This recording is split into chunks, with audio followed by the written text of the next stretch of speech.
ആണ് എന്നോട് ആരോ ഒരു കാര്യം പറഞ്ഞത്. ഹൈറിച്ച് എന്ന് പറയുന്ന കമ്പനിയുടെ സിഇഒയെ അറസ്റ്റ് ചെയ്തു എന്ന്, ED വന്ന് അറസ്റ്റ് ചെയ്തു എന്ന്. ഞാനിങ്ങനെ ആലോചിച്ച് പോവുക, എൻ്റെ അടുത്ത് പലരും സമീപിക്കുമായിരുന്നു.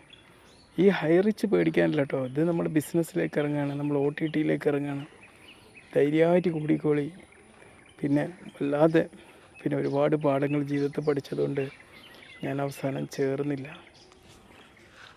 ഈ പറഞ്ഞ വ്യക്തികളൊക്കെ തന്നെ, ഈ ചേർന്ന വ്യക്തികളൊക്കെ തന്നെ പലപ്പോഴായി പലതിലും പെട്ടവരാണ്. എങ്കിലും വീണ്ടും അവർ അതിലേക്ക് തന്നെ, അതുപോലുള്ള ഒരു സംരംഭത്തിലേക്ക് തന്നെ വീണ്ടും ചെന്ന് ചാടുകയായിരുന്നു.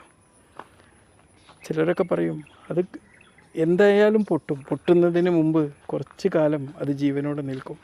ആ ജീവനോടെ നിൽക്കുന്ന സമയത്ത് നമ്മൾ എന്ത് ചെയ്യണം? മാക്സിമം ഇൻവെസ്റ്റ് ചെയ്താൽ നമുക്ക് കിട്ടും. പിന്നെ കുറച്ച് കഴിയുമ്പോൾ അങ്ങ് പൊട്ടിപ്പോകും. പക്ഷേ